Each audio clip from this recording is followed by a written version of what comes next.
I posted a video last night, and it was about a tweet that RFK Jr. had made, a very sort of strange tweet about this ape retail rebellion. And it's about 40 minutes, and I really encourage you to go watch it because it does shed some light into recent research I've been doing and collaborating with some folks around RFK Jr. and Nicole Shanahan's connections around permaculture and Web3 and precision medicine and precision nutrition and health, and where that's going to go, in my opinion, linking the microbiome management and gut instinct and collective consciousness. And that's going to be linked to regenerative, air quotes, permaculture and carbon nanobiosensors and community currencies, where people will end up doing gamified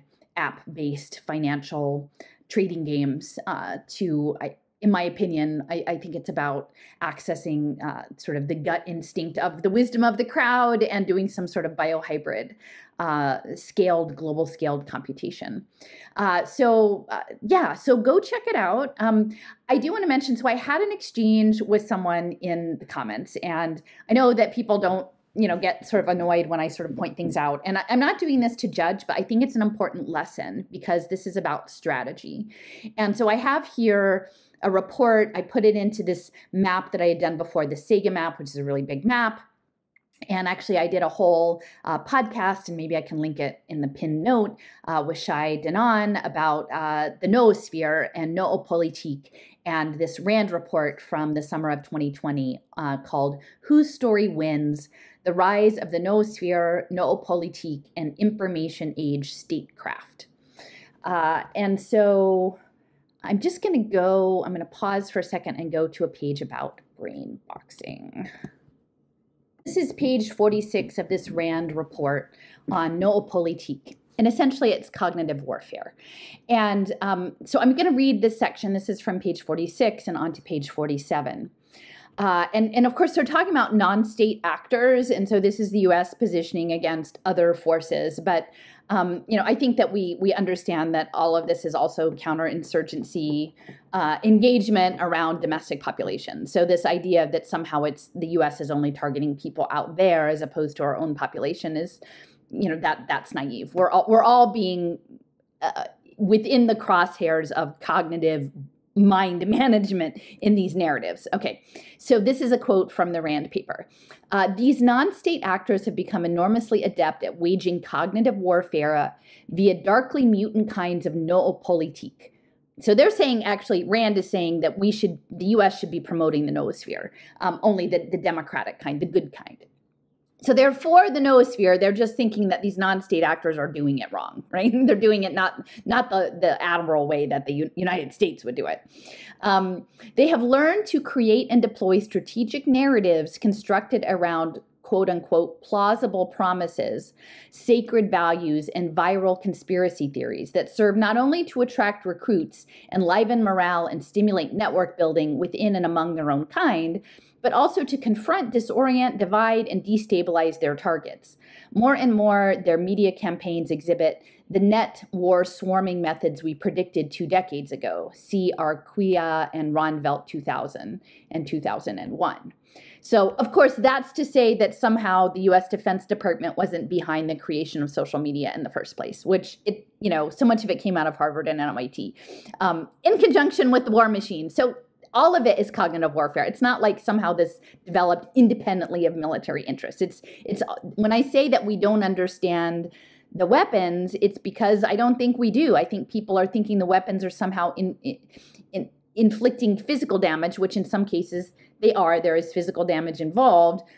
For example, bombings and things that are happening in Palestine, but a lot of it is psychological, is mind wars going on, and mind wars against domestic targets, just regular domestic people who are caught up in this swarming intelligence. Okay, so this goes back, I'm quoting from the paper.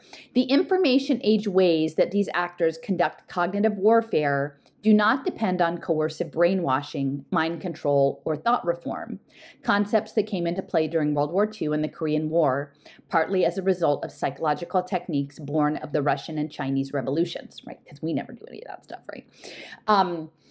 Yet today's dark ways do indeed aim to achieve what amounts to thought scripting and brain boxing. Now, these are two ideas that I think is really important to wrap our minds around: thought scripting and brain boxing. With the former, a person's thinking comes to congeal around increasingly set scripts that the person's mind runs and voices over and over. This goes beyond a common tendency to tell the same story again and again.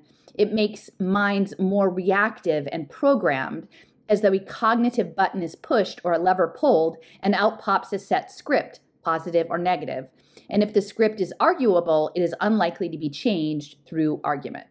And so I think that we've seen through the media feeds, both like regular news, mainstream news, online sources, alt media sources, that all these various groups have been boxed, right? And what I'm saying in complexity theory and this idea of a noospheric computer is they just want to have a consistency within the boxes. They don't want to homogenize everything. They want everybody in different boxes, and they want those boxes tagged. And then when the biocomputer consciousness gut microbiome thing happens, they want to be able to play it, right? To play all the notes. And so imagine every box is a note. And as long as you're tagged and you stay in the box, that's fine. That suits the system. They can have normies, they can have, the deep state people, they can have the biohackers. As long as everybody stays in their box where they're available when they're needed, in my opinion, that's how the system is going to work, right? And so what muddies the water is if you get out of your box and start looking around and saying, like, this box doesn't serve me because I'm not just this. Like, I don't actually stay in that story. But really what the lockdowns have done is to brain box people and thought script them. So when they hear this, they don't, if someone comes back, like they said, it's not arguable. If someone with a counter opinion comes back and says, well, have you thought about it like this? It literally fries your brain, and you just react and you dig deeper and deeper in the entrenchment, right? And it happens on both sides. So people are really stuck in these boxes. So then it goes on to say, this is the Rand report. So again, with the thought scripting, it's like you have a trigger word and then something pops out and you're just not even thinking about it, right? That's like the thing is like when we raise concerns and everyone's like, you're a Trumper, even for people who are obviously Trumpers and their loved ones, people know that they're not a Trump supporter. The shorthand is you push this, you say this code phrase and it means this. And that is this thought scripting, right? It's not even, you can't even think about it. And then if you push back, people just dig in. So the brain boxing is a slightly different version. It says with brain boxing or thought boxing or mind boxing, one's thinking about the world becomes increasingly boxed within a frame. See Lakoff 2014 on framing. What people think, how they think about the world, their world becomes increasingly fixed, enclosed, and bounded. Scripts then run within that frame and its boundaries. The well-boxed brain rarely goes looking for new ideas and topics to think about. It prefers reassurance and reinforcement about what is already in the box. Brain boxing is another way by which people become set in their ways. These days, the minds of extremists might not exhibit brainwashing, but brain boxing is another story, and it is a story that reflects not only current Russian and Chinese practices, but also much of American advertising, news, entertainment, and programming. The more tribalized a mind is, and the more polarized the political environment, the more public dialogue will exhibit scripting and boxing. This will make efforts to promote a balanced and compromise not only unattractive, but nigh impossible. What is at stake then is not just whose story wins, but also, and more ominously, whose emergent noosphere gains ground. Okay, and so this is really important. This idea of what I was saying is they want to put you in a box, and then they want you to follow the script, and they want you to be polarized, and that they want to be on a team, and they want you to feel comfortable that you know all of the things and you don't go looking for new ideas. And what I would say is, I didn't come in the truther movement. I didn't come in the deep state movement. I didn't come in any of these alternative media movements. And because of that, and people, if you don't know, like I came in the door of, they closed 23 schools, Boston Consulting Group, and I started digging into Dell and the NSA and realizing that all of the educational technology was very problematic. And it wasn't just problematic because it was free child labor and selling computers, but it was problematic because ultimately, years later, I'm realizing it's about managing the school lunch program in the microbiome for some sort of collective consciousness gut instinct using children's imaginations, which is bizarre and crazy, but that's where it seems to have led me. And so I wasn't in any of the boxes to start out with, and then I didn't have a discomfort being like, well, I'm going to look over there, even if it unsettles me being in this box, because I was trying to figure out the landscape. And the landscape, what I realized is it's infinite boxes, all labeled. And everyone so many people are sitting in one box and they're like, I know the stuff. Those people are dumb and I know all the things, right? Especially the truther movement, especially these people who are consuming all this alt media narrative. What they do is they get to a certain point and then they stop. And this point at which they stop is, we're not going to talk about Web3. We're not going to talk about tokens. We're not going to talk about morphic fields and fascia and holons and complexity theory. We're not going to talk about any of those things because we're going to talk about ascension, and we're going to talk about, the Kennedy assassination, and we're going to talk about aliens, and we're going to so they've got their scripts and everybody does their little thing, but they're not, that's where they stop. Now, surely there's new stuff that I don't know about, but I'm willing to step into it. I'm willing to step in with my research colleagues into the microbiome and carbon-based permaculture, right? Carbon nano biosensor permaculture, because that's where the next thing goes. I'm not going to just hunker back into some story because that might unsettle how I saw things before. And I try to be very clear. You make presumptions with the information you have, and then some of us still seek more information, and then some of us sit down and are like, that's enough. I know enough. There was somebody who left a comment like, well, why do I even care about lunar punk versus solar punk if I'm sitting under a tree and just want to unplug? And I'm like, fine, just unplug. That's you. I'm not telling you have to read my blog. I'm not telling you have to watch these videos. I'm not telling you I'm doing it right. If what you feel called to do is sit under a tree and not care about these things, fine. But then don't read my blog and tell me, why should I care about these things? Because some of us do care, because we're in a different place figuring it out, and we're all doing different pieces. And I'm a seeker. So I'm just going to go over to a comment on the blog I uploaded last night. And again, it may sound like I'm pointing at the finger to make this person wrong. And maybe I'm a little frustrated because literally I'm sharing what feels like pretty novel, new information that I would like for people to engage with in a meaningful level, and not just to simply throw up a screen and regress and say, this is what I talk about. Can you talk about this? Not to engage or to say, I see how what you've talked about fits into what I'd like to talk about over here, and here's a bridge that would expand both of our awarenesses. It's just like they're brain boxed in that I talk about, well, we really need to consider the supplement industry and what Bobby's doing in Austin with consensus and how that impacts all of these other narratives about wellness and crypto and, eventually it's going to be community currencies and all of that, precision nutrition with Nicole and smart contracts. We need to talk about that, right? We should, if we imagine ourselves to be engaged people. But for the most part, people just want to throw up a screen and say, I live here in this box. Come into my box and talk to me about the thing I want to talk about in my box. They're not interested in bridging across the boxes. And so when I go through this comment, I want to point this out because this is why 4 years later, we haven't progressed. And maybe it's, I could do it more effectively. I've begged people to translate this, to offer their voices, to reinterpret it. Like I said, I keep checking Jason's channel. It's over a month, 6 weeks later. There's nothing on his channel. All the people are like, oh, Jason, I don't subscribe to her because she's just too difficult. But I subscribe to you because I like you, Jason. And sure, Jason's a likable guy. It would really be nice if Jason applied his likableness to talking about consensus and Bobby Kennedy's campaign and the ape retail rebellion. But he's not.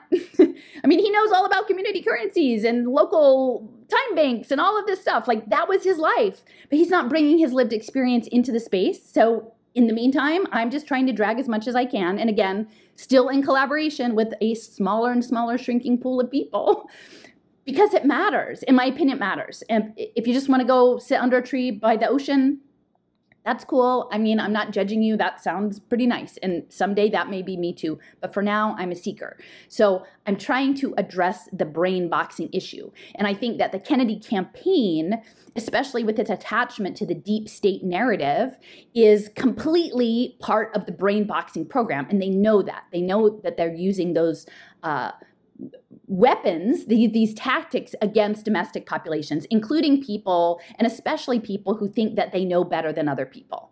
Because it's in that egotism that you know better than other people that you feel like you don't have to learn anything new, because you know it all. You're the smarty pants in the room. Before I get to the comment, I just want to look at this map for a little bit, because the person essentially opened with, okay then, like not really a lot of response to the content that I had offered about RFK Jr. in this campaign and permaculture and precision nutrition and community currency, like nothing about that, but like, hey, what do you know about the Codex Alimentarius, right? You know, like, so I live in the box where that's important to me, right? And the World Health Organization and all of this stuff. And what do you know about that, right? Do you know about like, and again, it was sort of this like, what do you know about that? And you know, I don't know who this person is. It's an anonymous account. It's very likely a troll account, and it's probably even meant to just trigger me and make me do one of these videos. So be it. I'm a triggerable person, but I think that it's useful to understand the brain boxing story. So the story that they live inside is that this is the World Health Organization, and it's the Food and Agricultural Organization of the UN and the Rockefellers, and they're doing it to us, right? They're doing it to us.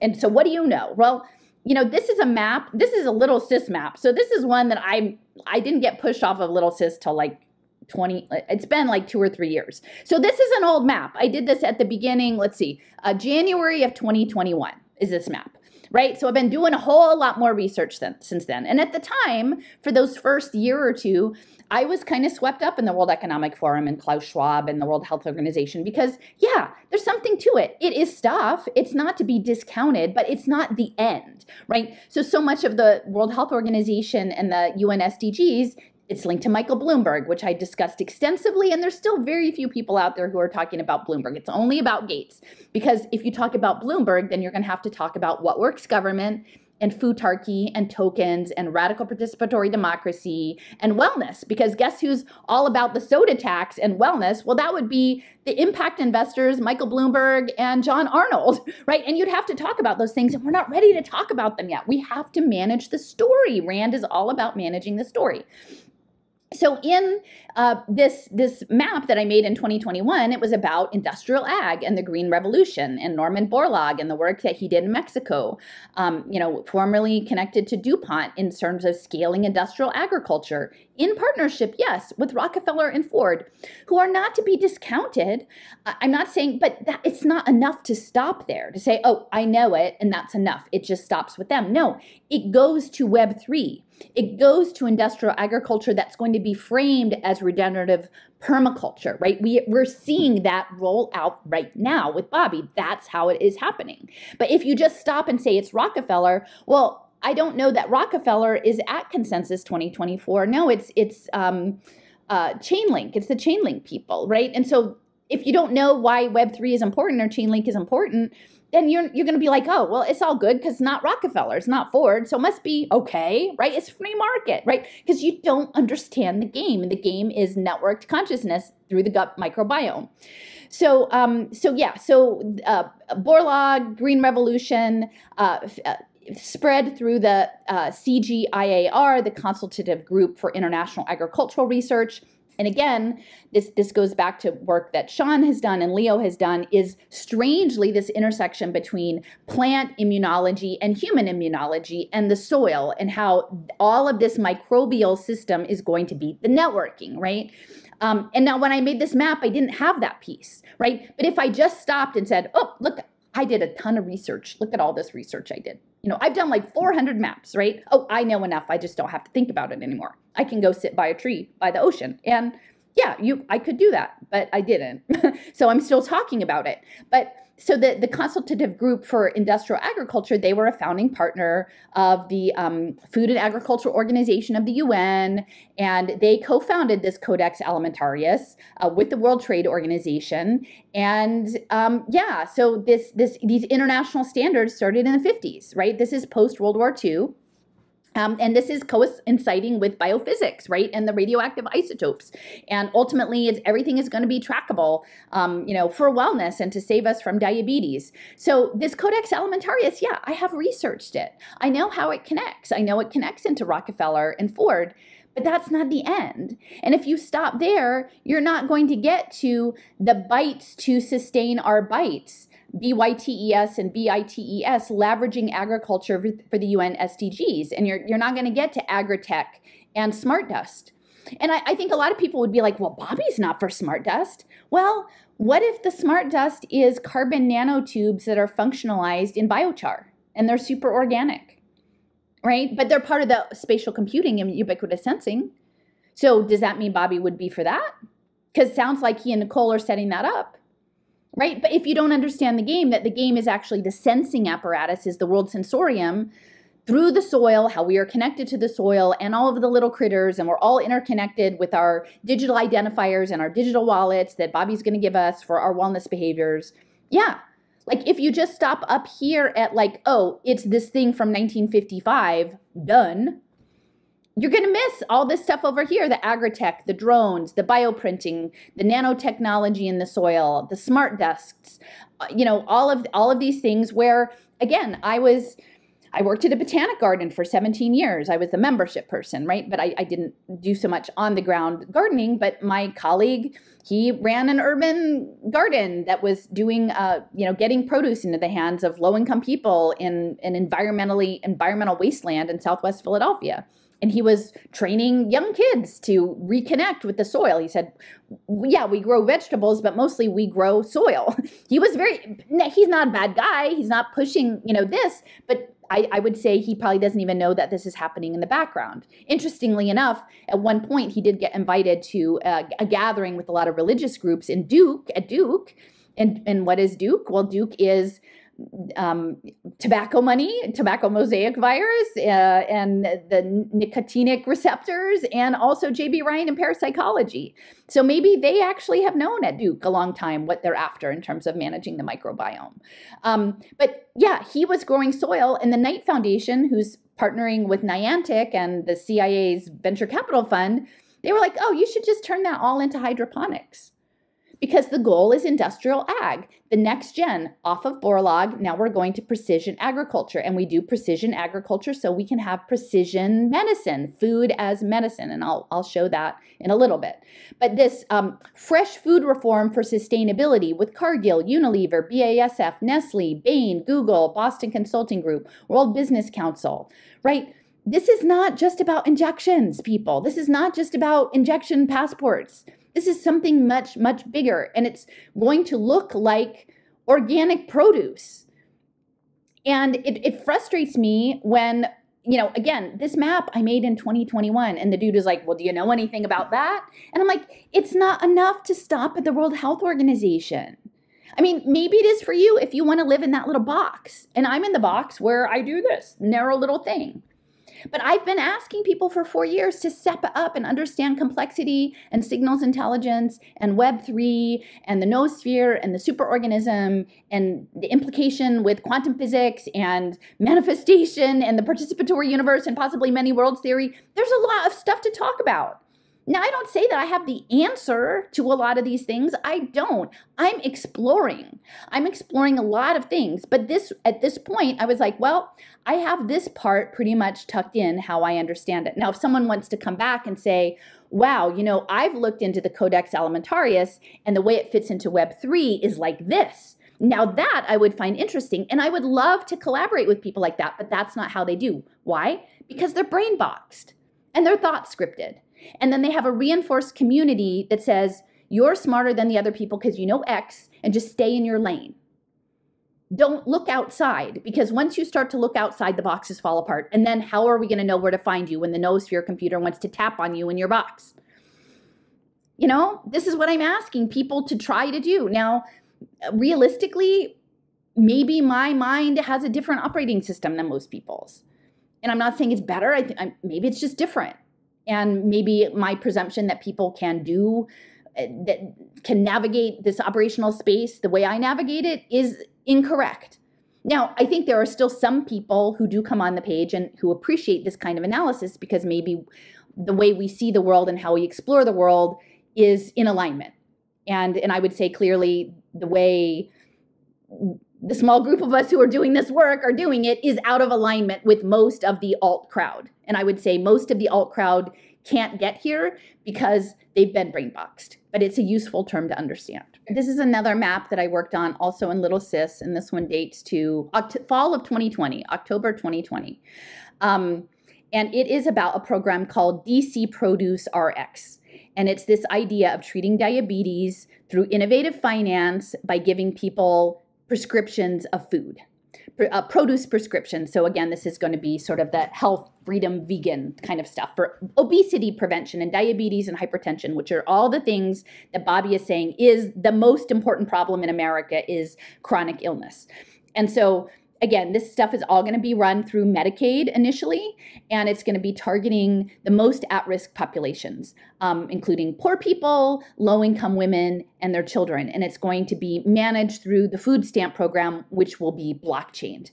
Now, there's been a lot of research for the past decade on Medicaid and blockchain health records. And I can't imagine that Bobby and Nicole wouldn't be totally in support of that, because how else are you going to do your AI machine learning on health, which is what Nicole is promoting? It has to be on blockchain, because what they're going to say is, oh, you can have control of your data. Maybe you can sell your data on the back end. You can anonymize your data, but it's all for the public good. And that's going to happen initially through, well, they'll target certain people who are all into the quantified self to probably, the people who are the Aubrey Marcus and Joe Rogan watchers that love to biohack and give their data. But then the people who are not so cool about it, they're just going to do it through the government's assistance programs. And I would say we have to keep in mind the school lunches. And again, when I was doing my advocacy work around the public education systems, there were a lot of people who were lobbying at school board meetings around the school lunch program and healthy lunch choices, which again, I care about that. The food in the schools was terrible because it was all run by these big corporate industrial interests. They were like microwaved hamburgers in plastic bags. They were terrible. And actually a lot of the schools in Philly, they're old buildings and they were built when you would walk home for lunch. The kids would go home for lunch. And so they didn't even have kitchens in them and everything was microwaved. So yes, there was a legitimate interest in having improved food access. Now, I would say this coincided with all of the Michelle Obama stuff around healthy food in the schools. But it was clear that the people who were at these school board meetings were lobbying. These were not, a lot of times they'd be like, people in their late 20s or whatever, young people and well-intentioned, but it was their job. They weren't there because they were just regular people. They were being paid by someone to do this, and it was very consistent. So there was something fishy about it.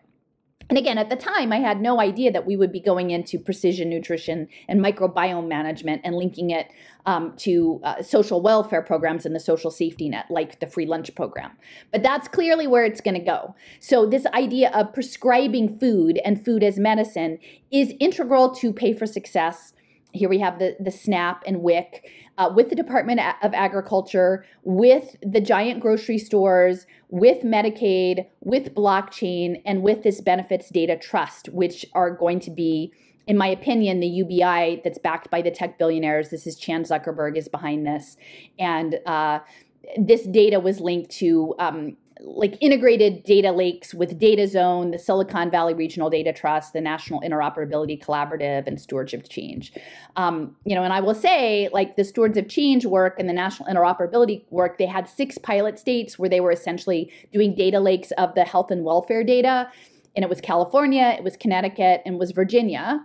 And Virginia just had, like Joel Salatin evidently just had, a big permaculture gathering with the guy Massey, right, from Kentucky. And he's all about they can't tell you what to do with your education. Yeah, because the guy comes out of MIT and he's going to be promoting blockchain education with badges, because the whole goal is to deconstruct everything. As RFK Jr. says, do you want to keep anything the same?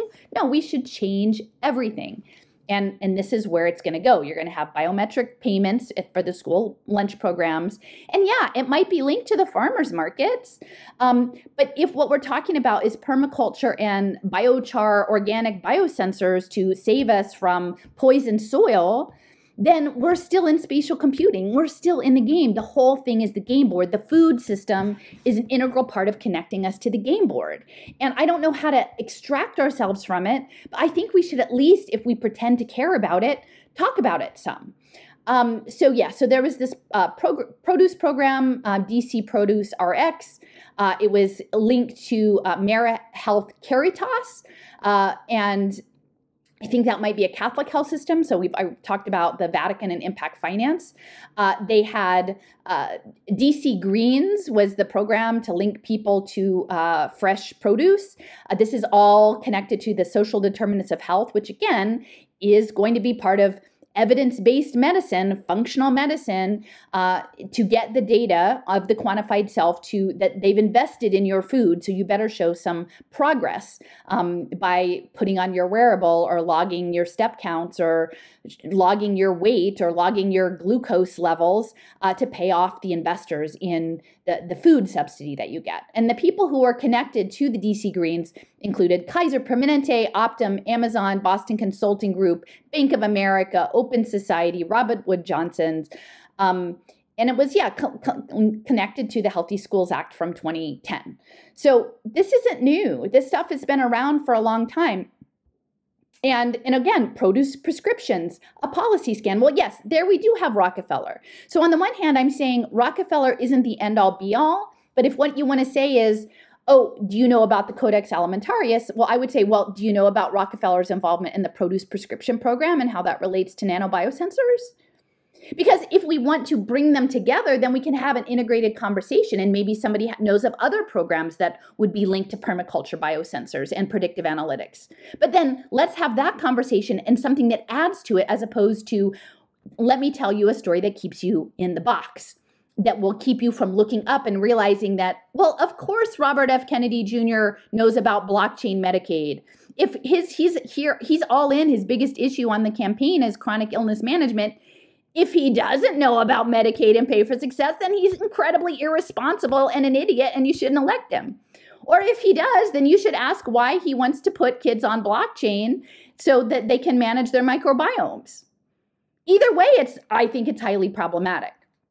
So here we go, Codex Alimentarius again, resetting the table. Hunger, goal 2. A lot of this is linked to food insecurity. So if someone who's a 30-year retired computer coder who knows all about Web3 wants to pretend like somehow I don't understand the global picture, no, dude, I understand the global picture. Because in 2016, I got an alert for a gathering in Washington, D.C. Again, this produce program is in Washington, that was at 1776 Microsoft branded co-working space and the IMF.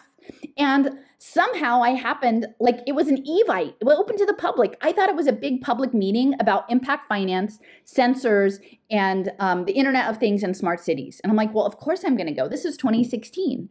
And I go, and it turns out to be an angel investor meeting with 2 other people and an 8-person team from Ohio and the IMF guy. And in this space, the IMF guy is saying, well, you know, on the free public Wi-Fi, we can like harvest the information, and then the people on food stamps, we can tell them to go to the farmer's market. My lived experience, whatever crazy lucid dream I'm in, shows that this is important.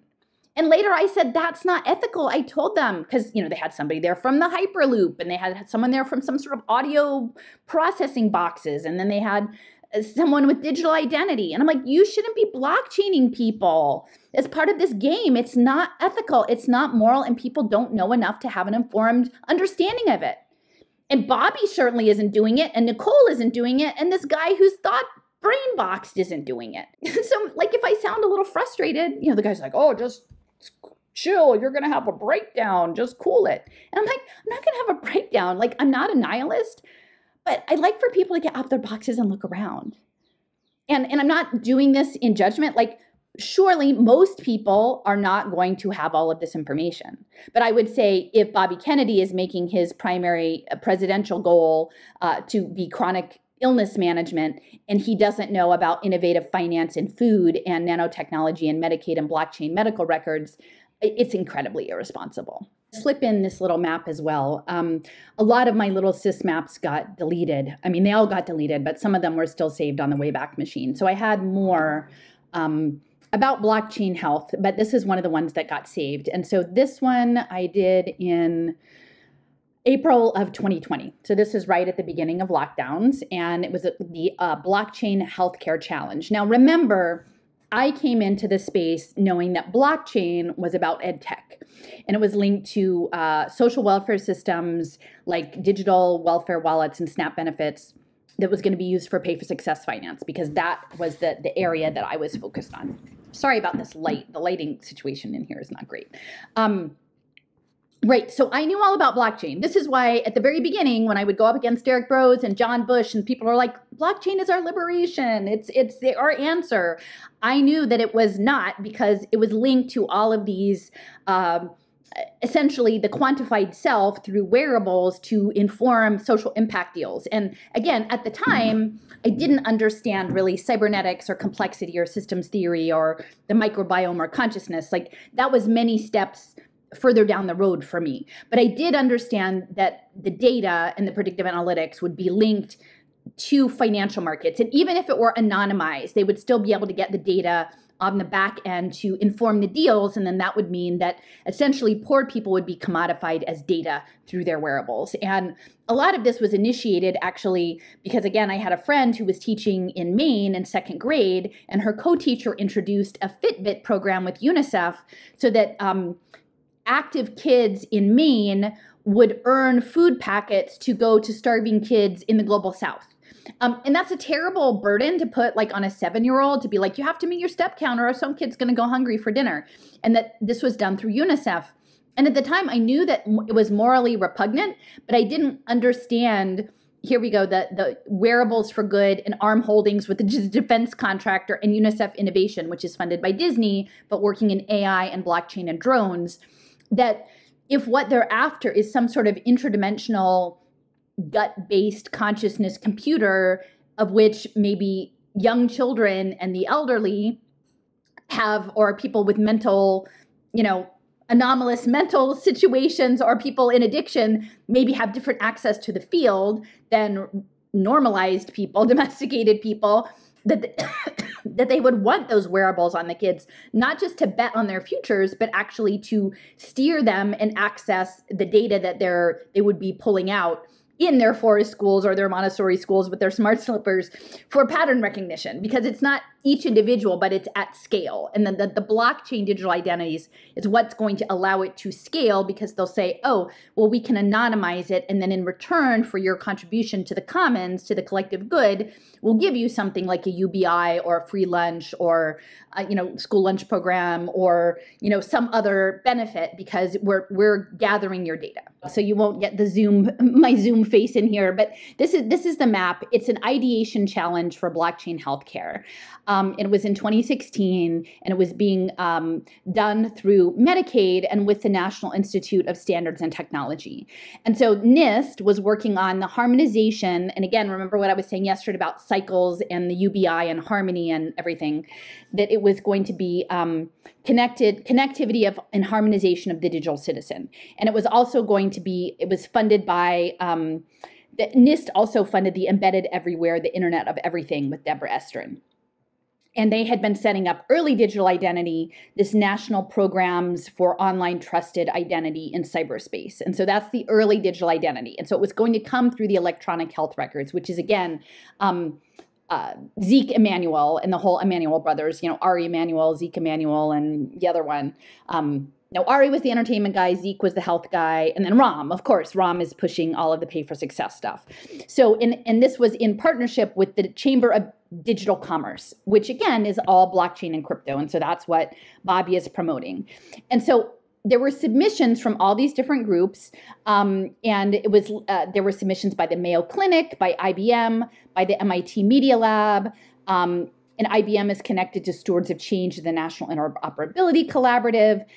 There were submissions by Beth Israel Deaconess Medical Center, Institute for the Future, Deloitte, the biomedical informatics group of San Diego, all of these different people, right? So this is all big industry. This is not a renegade outfit here doing some sort of rebellious program. These are the standard players, major multinational corporations and academic institutions in partnership with the government to use digital identity to turn citizens into agents in this game, both the game of betting on pay for success, and then the game of complexity theory, which in my opinion is going to be about managing health and wellness in the microbiome and the fascia towards some sort of group computation. Over 3 years ago, I did 2 podcasts with Sarah G. And again, these are people who are these online notable influencers in the health space, right, in supplements and wellness management. And it was the title of it was called Performing Wellness and the Weaponization of Public Health, Human Futures Trading, and the Rise of Authentic Spiritual Activism. Now, I might have changed up things a little bit in terms of like authentic spiritual activism, because I think that the spirituality part is definitely being weaponized, and I would do things a little bit differently. But looking at the Harvard Business Review, they were talking about leveraging data to predict behavior. I had talked about the Internet of Everything and how that was linked to digital wallets. And again, this is before anybody's talking about the digital wallet systems. Looking at Pushcart from the Small Data Lab at Cornell Technion and Deborah Estrin and Pollock, I think, on looking at what people are buying in their shopping carts and how this is all going to be linked to blockchain and evaluation of health outcomes. And that's exactly what Bobby is setting up. So these are things that I did 3 years ago. Interoperable Medicaid systems on blockchain, smart Medicaid. And we know that he's connected. He just showed up in Nashville, and Nashville is a center for hashed health and blockchain healthcare. So these things are all linked. Maternal healthcare, child healthcare, asthma, obesity, and it's all going to be turned into a game. And this gaming is linked to this operating system for the world and augmented reality. And it frustrates me that it's linked to hunger and food. And yes, Rockefeller is a part of it. It's part of transforming the health system, but it's not you can't simply stop there. You have to look at these blockchain wallets that are incentivized with coded nudges and food, because this is the kind of shit that the health freedom people would be all over. Yeah, those poor people should be eating properly, right? And we should make sure that they're accountable for that. And that's what they're counting on. They're counting on people not having any sort of morality and understanding what the game is. And so I've been on this a really long time, and it matters that people are choosing not to understand. People are choosing not to understand. They're making a conscious choice at this point. If you're over on my page and you still don't understand, and you don't have the wherewithal to go out and explore it for yourself and come up with your own understanding of it, and if you have a substantive critique, besides that it's just a tool, it can be used for good or evil, whatever. And I'm like, okay, so we're turning Head Start children into asset-backed securities with the school lunch program. And that would explain why Mike Morath, the head of TEA in Texas, started out with minute menu food. Right? I talked to Lynn this morning and I'm like, Lynn, I figured out why he's connected to the food system. It's the microbiome, right? These pieces consistently lay out. There's very little that's like, right, you got that wrong. It's usually you just get a finer and finer tuning and things come more and more into focus. This is on Michael Bloomberg. This was in April 10th, 2020, right? So we're just a few weeks into the lockdowns. It was about Austin and blockchain identification and MyPass, which was blockchaining homeless people for their electronic medical records. And the blockchaining of these people involved not a phone, but simply linking their digital identity to a QR code that was laminated on a piece of cardstock, all right? And this was centered as a model program. Now, we need to pay attention to what Bobby is doing in Austin. There is a reason all of those biohackers are in Austin. There is a reason the supercomputing is in Austin. There is a reason that the music is in Austin, both country music and electronica music. There is a reason for all of this, and we need to look closer because, again, Texas is being pitched as like the land of freedom and opportunity and democracy, but that is about agent-based simulation modeling. So This MyPass was linked to the Dell Medical School and the Austin Blockchain Collective, and then that was linked to Factum, and Factum was funded by the Bill and Melinda Gates Foundation, and they were funding digital identity linked to injectables, right? And they were funding electronic healthcare records, and MyPass was part of ID 2020. So these are all things that on the surface, Robert F. Kennedy Jr. should be opposing, because based on the Bobby that was being sold to people early in the first couple years of the lockdowns, he would be against all of these things. ID 2020 being UN Sustainability Development Goal 16-9, which is universal digital identity, right?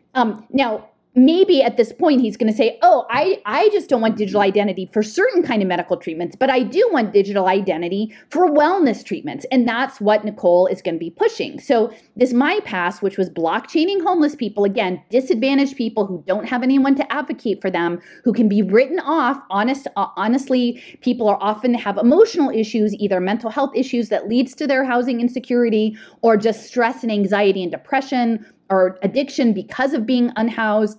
And so those people can be written off. Like if bad things happen to them, they'll just be like, oh, they're not a reliable source, right? So you can do a lot of stuff to homeless people, and it's not okay. And I will say the Pay for Success Finance Hub in Philadelphia was backed by Sister Mary Scullion and the Catholic Church, and they were dealing with homelessness and housing too, and they were the main leads in Pay for Success. So this is a habit. This is part of the playbook. So Robert Wood Johnson Foundation, again, of Johnson & Johnson, working on smart cities, data lakes, health security with Johns Hopkins, data across sectors, stewards of change, the Health Impact Project, performance-based health solutions, and the Healthcare Value Hub, and the Altarum Institute. This is all health performance indicators, which is something that Bobby and Nicole are demanding, that we have these health, because this is the most important thing for the president to do. The most important thing for the president to do is to get everybody on blockchain so that we can be part of their noosphere biohybrid computing system with our gut microbiomes. And that's the truth, but they're not going to say that out loud. They're just going to try to tell you that you need to have managed wellness. So again, the city of Austin is a smart city pilot. They are working on a blockchain identity pilot. That was backed by the Mayor's Challenge with Bloomberg Philanthropies, connected to Harvard Kennedy School. Stephen Adler is the mayor of Austin, and he was part of this cohort of the Harvard Leadership Initiative with Bloomberg, along with Pete Buttigieg or whatever. He was a mentor. I don't know who was mentoring whom on that, but they were connected. You've got the housing part, Travis County Homelessness Pay for Success Bond tied to HUD and Department of Justice. Workforce Solutions, which is reskilling everyone. This 2-generation strategic plan, which is targeting low-income women and their children. And then, of course, you have the University of Texas, Austin, which is working on blockchain.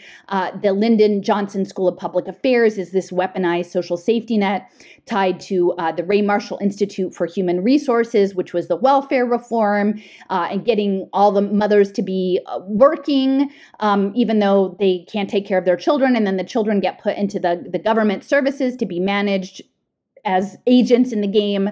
And you've got the Red McComb School of Business that is working on blockchain. And let's see, the dean of the Lyndon Baines Johnson School of Public Affairs, Angela Evans, was a Moneyball government all-star with Results for America. That is Michael Bloomberg, What Works Government.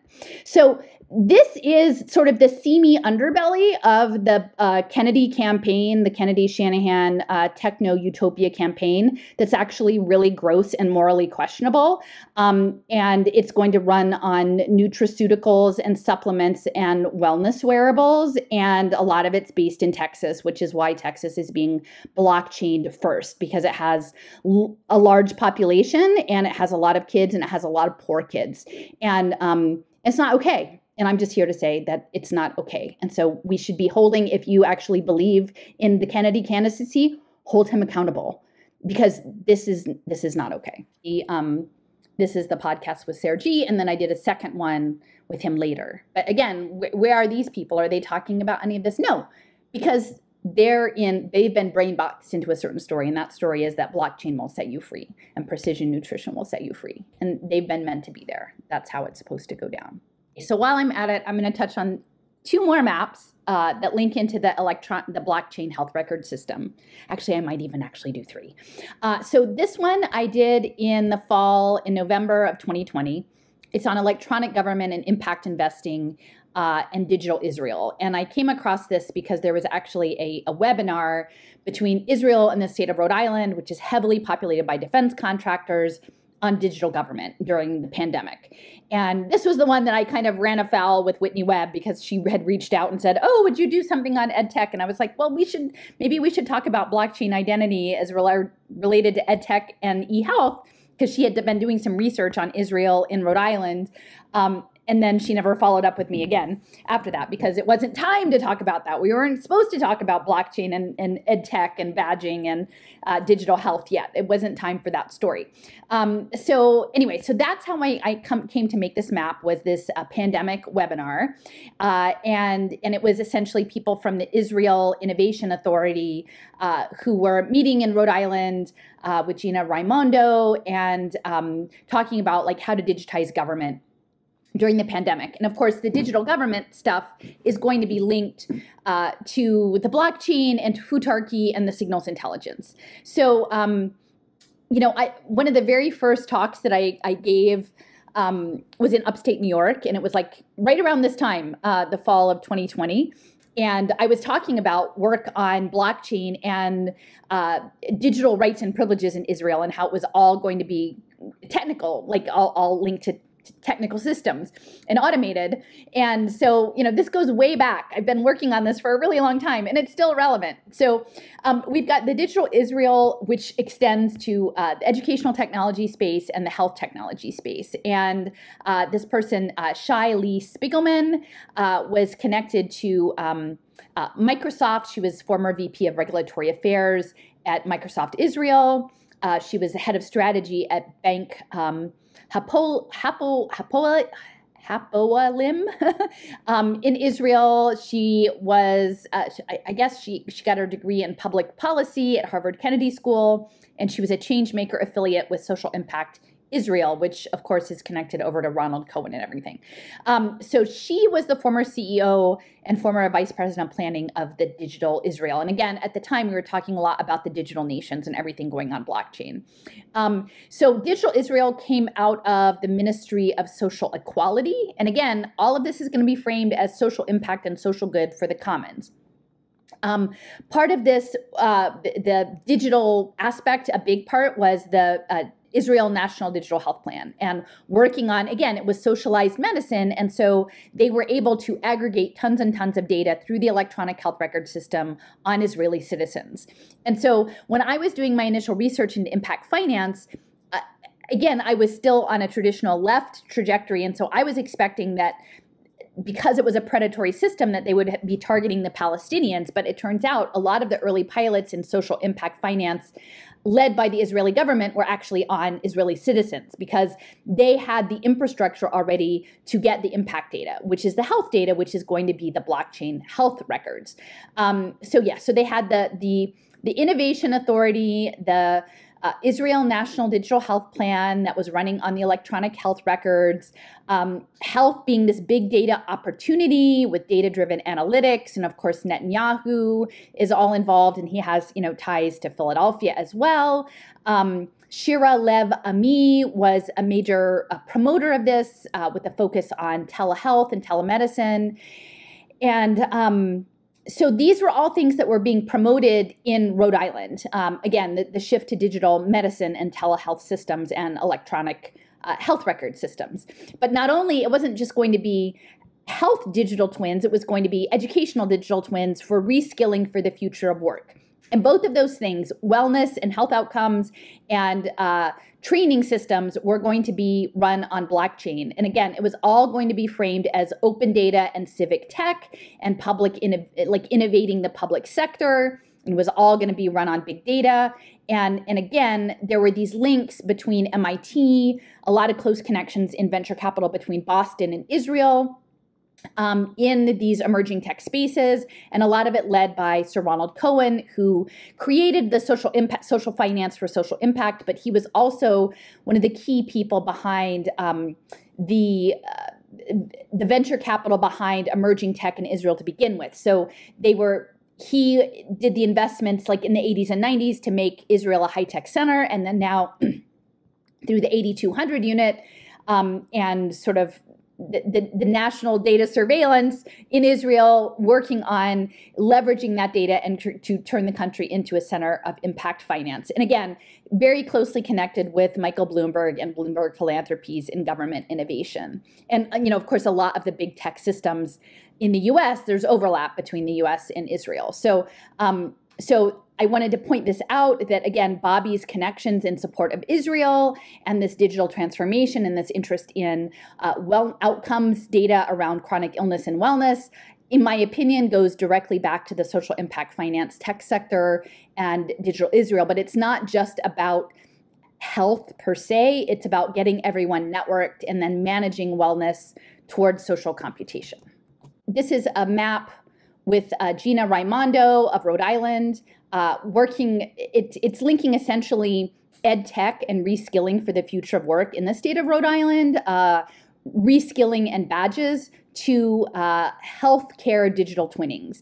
And this was happening through a company called Dassault Systems that was originally French. It was an aviation company that had ties to Israel with this Mirage jet fighter that was used in the 6-Day War. There was like some sort of espionage data that was used to build these jet fighter planes for the 6-Day War with Mossad and the Israeli Air Force. So Dassault has these sort of longstanding ties through the Marcel Bloch, his sons Marcel Dassault and Serge Dassault, who were both Jewish and Catholic. They kind of had both sides covered, and they did the aviation, but eventually were changing things to digital twins, which are now digital twin healthcare simulations that are tied to metadata solutions and Moderna, also digital twinning the Earth through virtual Earth simulations that'll play into sort of the carbon trading and the permaculture. And then the simulation systems that are being used for virtual reality reskilling and training. And so here we have this reskilling revolution, better skills for 1 billion people, coming out of Davos in 2020. The American Workforce Policy Advisory Board, with Ivanka Trump being a co-chair and Mark Benioff of Salesforce being connected into this, and like Rhode Island and Gina Raimondo being a center of defense innovation is one of the states, because again, it's a small size state, working with Infosys to set up these digital twins, both for healthcare and reskilling, and that this is all happening on blockchain, so that they had this RFP in 2020. And again, hand in hand with Israel in this pandemic webinar. So they were modeling it on the Israeli digital government program. Now, I believe Dassault Systems is French, based in Paris. So again, that's the sort of Marie Curie and Vernadsky and psychical research and stochastic mathematics. So this is all stuff that's related to the twinning. And like, is Bobby saying, by the way, Nicole's ideas about AI, chronic healthcare management are going to be based on a blockchain electronic health record? No, they're not saying that. And and by the way, I'm launching in Texas because I'm planning, they're the blockchain government, and we're going to blockchain all the children in the free market so that they can try to compete with the kids in Ethiopia for some sort of haptic robotic labor based on AI skills badges mediation. Like, no, nobody's saying that that's what they're actually doing, but that's what they're doing, and no one's talking about it. And why is this? Why is it, like, again, all these years later, and people who used to be talking about it, Raul and Jason, like, they're not talking about it. Everyone just shut up. And I'm left talking about it.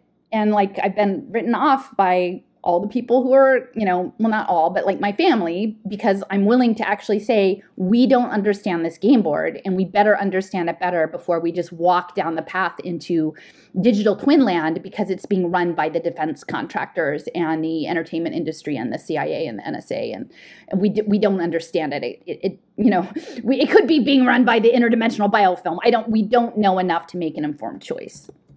So it starts out, this is user -X EX2XX1FZ8C. And if you go to that person's profile, it says patient 0, but there's no content on it. So to me, it feels like probably just a troll account and part of this, like, again, weaponized online space. But I'm interested in your view and understanding of the FAO Codex Alimentarius and how it controls standards agencies, regulations, production, and distribution, etc. And like, maybe it was a bit snippy, but I'm like, do your homework on Web3 first, because the Rockefeller narrative is where most people stop by design, and that's on purpose. If anything, that narrative, the Rockefeller narrative, boosts the alt health space. Watch out, they're regulating or outlawing our vitamins, supplements, etc., which is the point, because in the future they want people on all of those supplements, and that's what they want the next round. It's kind of like a parent. You tell kids what you don't want them to do so that they'll want to do it. And then essentially the person he then replies, I've been a programmer for 30 plus years, and I am well aware of what Web3 is and is not. I am just curious how you see the FAO fitting into your schema, given their systematic control of most things from seed to store. These systems are not going to vanish overnight. You do understand the global scale. And so I would say anybody who actually has followed my work beyond just watching one video knows that my scope is actually pretty vast. It's probably among the biggest scopes of the people who are doing video content out there. Like, I don't just do a tiny bit and do it over and over and over again. It's very broad. And my scope has always been broad. It's been broad since, the week that the lockdown started. And so, yeah, I did all of the World Health Organization. I did all of the FAO. I did all of the Rockefeller. And I know that, which is, again, not to say that it's irrelevant, but don't end there. If that's your lead point, it's not enough. It's insufficient, in my opinion. You're not actually going to understand the game board. And so I did link to, I said, no, dude, I don't understand the global scale, LOL. Just stay in the lane they gave you and pop your supplements if that's where you're most comfortable. That's where Rogan and Marcus need folks to be. Problem, reaction, solution. And then I had the map that I shared with you about the Codex Alimentarius and the cigar stuff. But then I go on to share some information from Little Sis on B_verify. And that came out of the MIT Digital Currency Initiative, and it was linked to this guy, Mark Weber, who was with IBM Watson, and he was also into poverty management, and he did this documentary called Poverty Inc. about B_verify. And I mean, again, this was updated over 3 years ago. I entered this transaction. This was before I got kicked out of Little Sis. But it's talking about blockchain commodity tracing. And so this is all of the supply chain tracking on blockchain, which, again, we were seeing the setup for that during the lockdowns with the supply chain problems. And again, probably with the whole Baltimore harbor import problems, like problem, reaction, solution. You create problems with supply chains, and then you create the verification. Now, I will say that when RFK Jr. was talking about this guy Kempf, who is the Amish former pesticide dealer turned permaculture advocate, which is actually AI, machine learning, precision nutrition. What Kempf was talking about, he had his own integrity verification program. So it's interesting to me that I'm seeing this verify thing in both places. B_verify has been around since 2016. It was connected to the co-lead on that was the MIT Digital Currency Initiative. And again, that was Brian Ford at the time. The other co-lead was the University of Pennsylvania. So again, Penn, Wharton, that's my old stomping grounds. And the partner with that was the Mexican Ministry of Finance. And so you can imagine, I think that these commodities are not simply bulk, like agricultural commodities, which is the story that's initially told, but I think ultimately the commodities might even be like transplanted fecal matter or like biomicromanagement. So these supply chains are actually tracking us as agents in the game, and then how the commodities, even as a tiny nanoscale or like molecular supplements, are optimizing us for this networked computation. So remember, Mexico, I did that whole series with What's Left about eugenics and the conditional cash transfer program that was experimented on. They were experimenting on low-income women and kids in the Yucatan area, especially indigenous kids in that area with the conditional cash transfer program and iron supplements that they said didn't work and were a problem, but they gave them to them anyway. So they were also partnered with Boston College and the Inter-American Development Bank. And so this guy, Mark Weber, I'm just going to click through to him. He was a research scientist formerly with IBM Watson AI Lab. And he did this film called Poverty Inc., and he was with this Poverty Cure. Now, he had done his undergraduate at Notre Dame, which they're very integrated, the Mendoza Business School, with the Vatican Impact Finance stuff that kicked off, I think, in 2016. Might have been 2014, in the Sloan School of Management, which is the business school of MIT. And then this poverty cure was connected to Acton Media. And again, that's Lord Acton, and that's a lot of the sort of the Acton Institute. They frame it as right-wing, but it's sort of free market trading. And so that's the signals intelligence. It's not necessarily political ideology. It's market signaling. And so, yeah, this guy in the comments, whatever, patient zero, wasn't interested in actually talking about his 30-year career knowing Web3 and what it is and what it isn't, and how it links to free markets and blockchain welfare and management of food systems. He just wants to talk about the Rockefellers. And what I would say is, like, look at how many of the influencers out there, the Whitney Webbs, the other people, want to keep it really narrow on Rockefellers. And again, not to say that it doesn't have anything to do with them, but it's kind of like Gates. You create something that's right out front that makes people feel validated and that they know more than the next person, and then they stop there. They don't keep going, and they don't keep integrating new information, which is why, you know, we've got the aspirational falconer in chief who's like keynoting the Consensus 2024 program, because all of the alt systems are supposed to understand Web3 as their salvation, their free market, democratic, radical participatory salvation, and not as a biophysics, social physics, noosphere program. This is where I provided all the links. And I said, they were like, oh, I'm sorry for, Rockefeller narrative. So the WHO is simply a narrative. Okay, I'm sorry for presenting my question.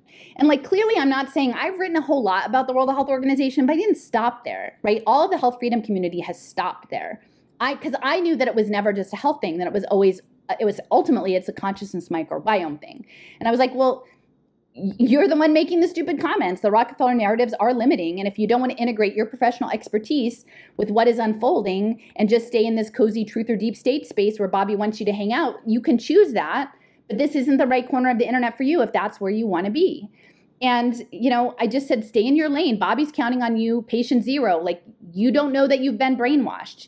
And it's okay. Not everybody can do this. Not everybody is meant to come along to the next level. If you don't understand the scope of my work, which is kind of clear from the comments, given his background, he doesn't want to know what he's been building as a programmer for 3 decades. And it's much more comfortable to outsource responsibility to some amorphous group like the World Health Organization than it is to take responsibility. Now, we're all in the game. I'm not judging him. None of us are totally clean of this game, but we actually have to, in my opinion, understand what our position is, what our lived experience is in the game to see it for what it is. And he's like, I have no idea, right? The irony seems lost on you. And I just said, enjoy your brain box. And then he goes, get help. I don't know if it's a he, but get help, Allison. You have no information to come at me like this. You don't know my field of work or what my interests are and focus has been for well over a decade. I am retired. I suggest you take a break before you have a breakdown. If you understand how big the FAO is, how powerful, its place today and its trajectory for the future, then maybe you've watched one too many buzzword-laden sales pitches and purely at investors to confirm your own biases and ideas. So literally the guy has said he's worked for 40 years as a programmer and he knows all about Web3. So yeah, then it's not just the World Health Organization, it's whatever's happening in Austin and Nashville and San Jose and the Medicaid blockchain medical records and Pro Systems and Dolph Dancing. It's all of these things, right? It's not just one thing. But if you keep it at arm's length, then you don't actually have to own your place in it. And I think us all understanding our place in it is where we start to walk out of it. And no, I don't need help. I'm not having a breakdown. I'm okay. I'm really good. And so I'm like, I just said, you're so silly. You said that you know Web3. Use your brain to explore its implications for the alt wellness space, or sit there and live in a tired old Rockefeller stories that keep your psyche all safe from taking any responsibility for the choices you've made in your career as a programmer. We're all in the game, and I'm not judging you. I'm just asking you to take the time to learn and integrate your learning. But I'm not your mom or your teacher or your coach. You don't have to do anything that I ask. I provided a map with links to the Codex and Industrial Ag, now managed Carbon Nano, and I provided these resources. And you haven't engaged. You haven't engaged. So anyway, I think that I have to wrap up now, but thought scripting and brain boxing are really super important. All right, thanks for your attention. All right, bye.